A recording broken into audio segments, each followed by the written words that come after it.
Hello everyone, आज हम discuss करेंगे ट्रिकलिंग फिल्टर के बारे में, जो एक सेकेंडरी सीवेज ट्रीटमेंट मेथड है, जिसके बारे में हम पूरा डिटेल में जानेंगे। यहाँ पे जैसे आप रियल पिक्चर देख सकते हैं, यहाँ पे डिस्ट्रीब्यूटर्स आर्म है, जिसके थ्रू वेस्ट वाटर ये फिल्टर मीडिया पे स्प्रिंकल किया जाता है।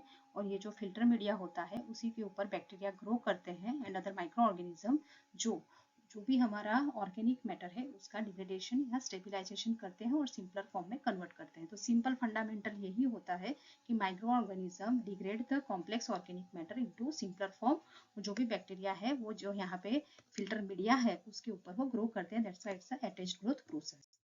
सो बेसिकली ट्रिकलिंग फिल्टर एक एरोबिक प्रोसेस है, क्योंकि वो in the presence of oxygen होता है। अटैच्ड ग्रोथ प्रोसेस है, क्योंकि जो भी बैक्टीरिया है, जो भी माइक्रो ऑर्गेनिज्म है, ये जो फिल्टर मीडिया प्रोवाइड किया गया है उसी के साथ अटैच्ड होते हैं। That's why it's a attached growth process.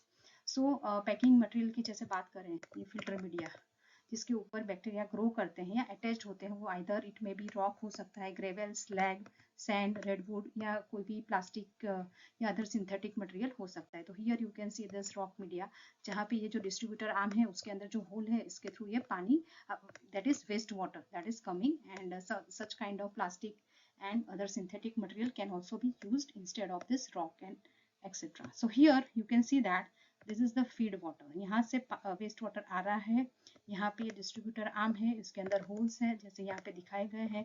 इसके थ्रू पानी को स्प्रिंकल किया जाता है या ट्रिकल होता है। That's why it's a trickling filter. और सिंपल प्रोसेस यही है कि बैक्टीरिया जो यहाँ पे अटैच्ड है वो उसका डिग्रेडेशन करेंगे और फिर नीचे अंडर ड्रेनेज सिस्टम होता है जिसके थ्रू पानी को कलेक्ट किया जाता है और वो एफ्लुएंट SST में जाता है, that is secondary sedimentation tank. So this is very simple process, attached aerobic process in which bacteria degrade complex organic matter into simpler form. So process description की बात करें तो जो मैंने अभी बार बार बोला वही कि waste water through this inlet pipe centrally through this distribution system जो होल्स होते हैं इसके थ्रू डिस्ट्रीब्यूट किया जाता है पैकिंग मटेरियल पर। अभी यहाँ पे वेंटिलेशन इज वेरी एसेंशियल। तो एयर सर्कुलेशन नॉर्मली वॉइड्स होते हैं, इसके थ्रू होता है या तो ब्लोअर के थ्रू भी आप कर सकते हैं ताकि प्रॉपर ऑक्सीजन मिलता रहे। तो जो भी ऑर्गेनिक मटेरियल होता है वो स्टेबिलाईजेशन होता है बाय द बैक्टीरिया। अभी जैसे बैक्टीरिया बायोडिग्रेडेशन करेंगे, स्टेबिलाईजेशन करेंगे, तो यहाँ पे टॉप लेयर पे उसका एक लेयर बनता जाता है, क्योंकि माइक्रोबियल ग्रोथ इंक्रीज होता है। तो जो बायोलॉजिकल लेयर बनता है उसे बायोलॉजिकल स्लाइम लेयर बोला जाता है। तो जो नॉर्मली बढ़ता जाता है, जैसे जैसे डिग्रेडेशन होता है ऑर्गेनिक मैटर का, वैसे वैसे ये जो आपका फिल्टर मीडिया है उसके ऊपर ये biological film formation that is generally called as the slime layer वो ग्रो होती जाती है, क्योंकि नए नए सेल्यूलर मटेरियल सेल्स बनते जाते हैं बैक्टीरिया के। तो ये जो पूरा एरोबिक लेयर है वो कहाँ तक ऑक्सीजन मिल रहा है उसके ऊपर डिपेंडेंट होता है। तो जैसे हम बात करें आउटर लेयर, तो आउटर लेयर में सबसे ज्यादा फूड यानी कि ऑर्गेनिक मैटर अवेलेबल है। सिमिलरली ये it is in contact with air, open में है, तो यहाँ पे ऑक्सीजन भी काफी अवेलेबल होता है। तो यहाँ पे फूड ज्यादा होने की वजह से और अच्छा ऑक्सीजन मिलने की वजह से टॉप पोर्शन में माइक्रो ऑर्गेनिज्म का ग्रोथ रेट भी बहुत ही हाई होता है। पर तो यहाँ पे जैसे दिखाया गया है, ये आपका फिल्टर मीडिया, मतलब ये फिल्टर मीडिया के ऊपर ऊपर का जो लेयर है, यहाँ पे प्रॉपर ऑक्सीजन मिल रहा है, प्रॉपर खाना मिल रहा है।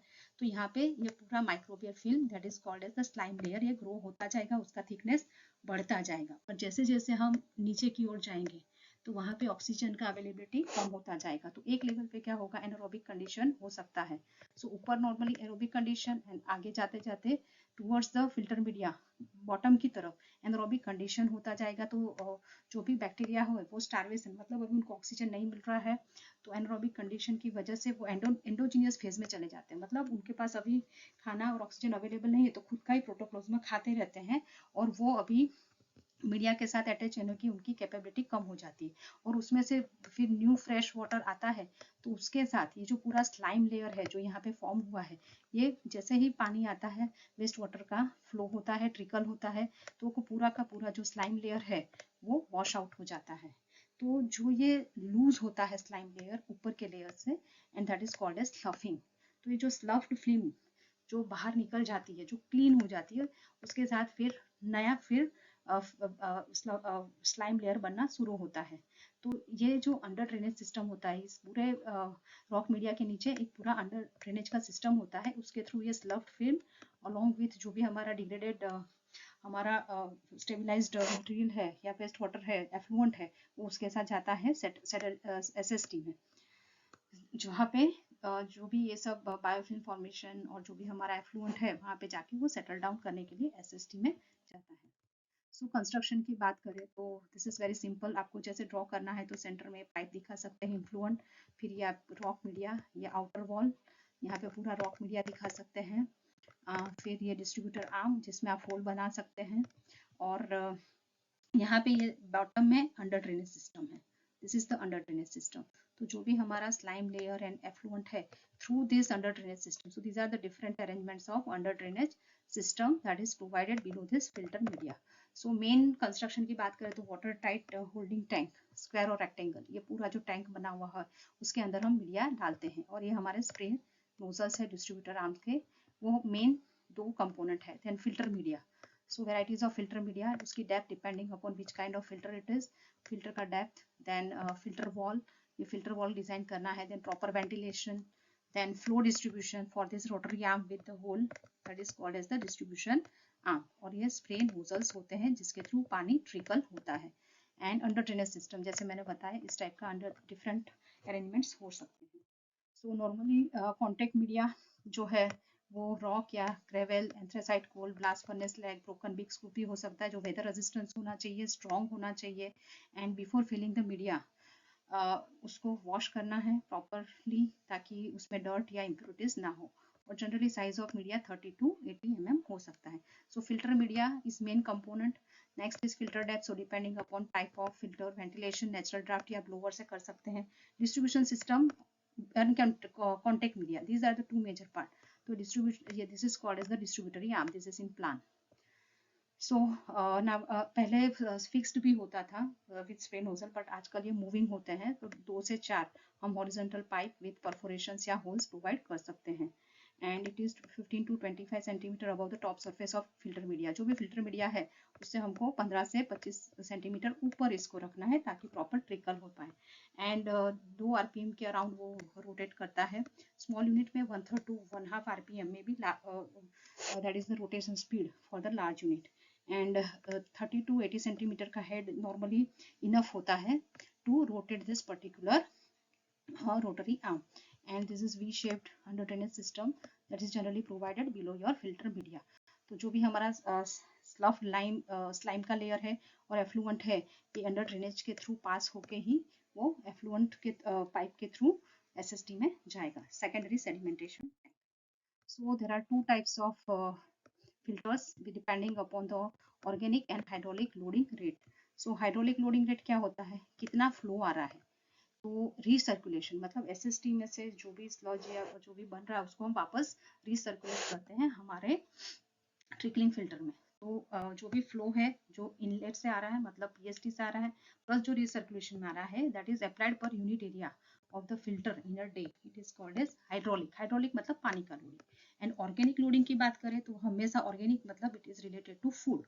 एंड फूड यहाँ पे क्या है, बायोकेमिकल ऑक्सीजन डिमांड मीन्स कितना BOD, कितना organic matter, 5 day 20 degree centigrade का BOD excluding BOD of the recirculation. हम रिसर्कुलेशन कर रहे हैं तो उसका BOD काउंट नहीं करना है, जो भी PST के इनलेट से जो आ रहा है उसका कितना ऑर्गेनिक मैटर अवेलेबल है in terms of 5 day BOD पर वॉल्यूम, वॉल्यूम बेस्ड है वो हमको जानना चाहिए। तो ये दो मेन लोडिंग रेट होती है, हाइड्रोलिक लोडिंग रेट पानी का लोडिंग, कितना पानी per metre square area in a day, and कितना BOD का लोडिंग हम अप्लाई कर रहे हैं।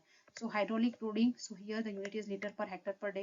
You can see conventional में ये थोड़ा कम होता है, यहाँ पे ये ज़्यादा है हाई रेट में। Similarly organic loading rate ये हमारा कन्वेंशनल में कम है, हाई रेट में ज़्यादा है। Depth of filter it is 1.6 to 2.5 here, 1.2 to 1.8 जो कम होता है हाई रेट में। डोजिंग इंटरवल 5 to 10 मिनट्स में, यहाँ पे not exceeding 15 seconds. Quality of secondary sludge, जो सेकेंडरी स्लज मीन्स SST में से जो निकलता है ब्लैक हाईली ऑक्सीडाइज होता है, ये ब्राउन या फुल्ली ऑक्सीडाइज नहीं होता है हाई रेट ट्रिकलिंग में। So this is just the flow diagram of trickling filter system. ये नॉर्मली प्रिलिमिनरी प्राइमरी ट्रीटमेंट, तो PST के बाद जो भी हमारा एफ्लुएंट आ रहा है वो ट्रिकलिंग फिल्टर में जाएगा, ट्रिकल करेगा, एफ्लुएंट जो है SST में जाएगा, वो भी जो भी ट्रीटेड एफ्लुएंट है उसमें से हम पंप करके वापस रिसर्कुलेशन कर रहे हैं। जो भी स्लज सेटल डाउन होता है वो दोनों हमारा डाइजेस्टर में जाएगा, डाइजेशन होके स्लज ड्राइंग बेड में और उसके बाद उसका disposal. So this is the normal flow diagram of trickling filter system. अभी जैसे हम हाई रेट ट्रिकलिंग फिल्टर की बात करें तो उसमें सिंगल स्टेज और 2 स्टेज दोनों हो सकते हैं। सिंगल स्टेज का मतलब एक ही ट्रिकलिंग फिल्टर होगा और उसमें रिसर्कुलेशन किया जाएगा। जैसे एसएसटी के बाद रिसर्कुलेशन हो रहा है, ट्रिकलिंग फिल्टर में आ रहा है, यहाँ पे एसएसटी में से रिसर्कुलेशन होकर पीएसटी में भी आ रहा है, तो ये एक ही ट्रिकलिंग फिल्टर यूनिट है। बट अगर हम 2 स्टेज ट्रिकलिंग फिल्टर की बात करें तो उसके अंदर दो trickling filter unit, trickling filter unit 1, trickling filter unit 2, और ये पीएसटी में से ट्रिकलिंग फिल्टर 1 उसका रिसर्कुलेशन, फिर एसएसटी, उसके बाद वापस दूसरा ट्रिकलिंग फिल्टर का यूनिट, वापस रिसर्कुलेशन और दूसरा एसएसटी। सो इंटरमीडिएट एसएसटी आप ओमिट भी कर सकते हैं, लेकिन नॉर्मली 2 स्टेज में 2 ट्रिकलिंग फिल्टर, सिंगल स्टेज में 1 trickling filter. So normally BOD removal efficiency 75 to 90% हो सकती है। एंड नॉर्मली जो हमारा हाई रेट ट्रिकलिंग फिल्टर है, high strength domestic and industrial waste water के लिए हम यूज कर सकते हैं। So these are some of the real pictures and I hope that you have understood. Simple है, रोटरी आर्म में होल है, वहां से वेस्ट वाटर डिस्चार्ज हो रहा है और यहाँ पे बैक्टीरिया है वो उसको डिग्रेड करेंगे। तो इस टाइप का टिपिकल फिगर आप रिफर कर सकते हैं और ड्रॉ कर सकते हैं एग्जाम में। तो there are so many advantage disadvantage of trickling filter. सबसे पहले तो सिंपल एंड रिलायबल है, तो लार्ज लैंड एरिया अवेलेबल नहीं हो तो वहाँ पे आप प्रोवाइड कर सकते हैं। स्किल सुपरविजन की जरूरत नहीं है, तो मॉडरेट स्किल वाले लोग भी यूज़ कर सकते हैं आप वहाँ पे ऑपरेट करने के लिए। High concentration of organic loading आप अप्लाई कर सकते हैं depending upon the filter media. और हाई रेट अगर अप्लाई कर रहे हैं आप ऑर्गेनिक लोडिंग का, मतलब ज़्यादा बीओडी और ज़्यादा ऑर्गेनिक मैटर, तो छोटा साइज का फिल्टर हम अप्लाई कर सकते हैं। एमोनिया रिमूवल भी हो सकता है। नावाडेज बहुत सारे प्लास्टिक फिल्टर मीडिया अवेलेबल है जो रॉक मीडिया को रिप्लेस करते हैं, तो उसका रिलायबिलिटी ऑफ रोटरी मैकेनिज्म ये भी बढ़ गया है, तो परफॉर्मेंस काफ़ी सुधर गया है। और हैंडल शॉक लोड का मतलब अगर ऑर्गेनिक लोडिंग और हाइड्रोलिक लोडिंग अगर बढ़ भी जाता है तो उसको हैंडल कर सकता है। पावर रिक्वायरमेंट बहुत ही कम है as compare to activated sludge. Activated sludge में आपको फुल फ्लेज एरेटर्स चाहिए जो कंटिन्यूस ऑक्सीजन सप्लाई करते हैं, जबकि यहाँ पे सिर्फ पंपिंग करना पड़ता है और रोटरी डिस्ट्रीब्यूटर आर्म अपना आप घूमता है, प्रॉपर हेड मेंटेन करो तो बहुत ही पावरफुल एरेजन ब्लोअर की जरूरत नहीं है। सेल्फ क्लिनजिंग होता है क्योंकि स्लफिंग और बायोफिल्म जैसे स्लफिंग होता है तो वो अपने आप क्लीन हो जाता है एंड नया स्लाइम लेयर बनना शुरू हो जाता है और बैक्टीरिया एक्टिव होते जाते हैं। स्लज प्रोडक्शन कम होता है as compare to suspended growth process, और ऊपर से वो कॉम्पैक्ट एंड हैवी भी होता है तो इजीली सेटल डाउन हो जाता है। ऑपरेशन का जो खर्चा है वो भी थोड़ा कम है। Small to medium size communities के लिए बहुत ही अच्छा है। सस्पेंडेड सॉलिड्स 80% तक रिमूवल हो सकता है, 75 to 90% बीओडी, मतलब हमारा जो ऑर्गेनिक मैटर है वो रिमूवल हो जाता है।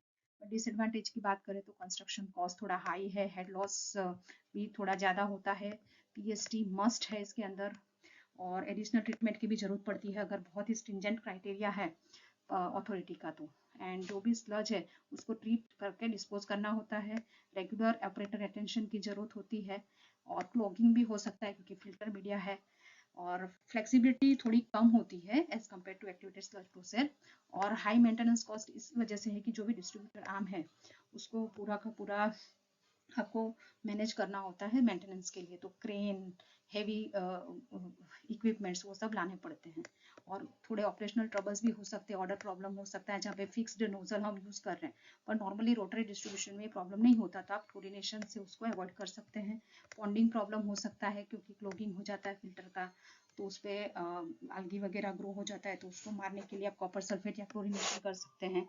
फ्लाई न्यूसेंस, साइकोडा फ्लाई, वो वहाँ पे डेवलप हो जाती है, तो आजू बाजू के अगर घरों में है तो वहाँ पे प्रॉब्लम हो सकता है, तो उसको भी कंट्रोल करने के लिए आप फ्लडिंग कर सकते हैं 24 घंटे के लिए, बट उसके लार्वा जो है उसको किल करने के लिए, बट उसकी वजह से ऑपरेशनल ट्रबल हो सकते हैं। So stand by unit is essential to control all these operational troubles. So these are some advantages and disadvantages of trickling filter. So these are the references that I have used for preparing this lecture. So I hope that आपने अच्छे से समझा है। ये तो activated sludge process का है जहाँ पे एरेटर्स हैं, and this is for trickling filter. तो आई होप कि आपको ये लेक्चर यूजफुल हुआ होगा, तो प्लीज़ लाइक करें, share with other students also, comment भी कर सकते हैं, सब्सक्राइब करें मेरी चैनल अगर आपने नहीं की है तो। All the best for exam. I hope that all of you will perform very good in exam. Thank you.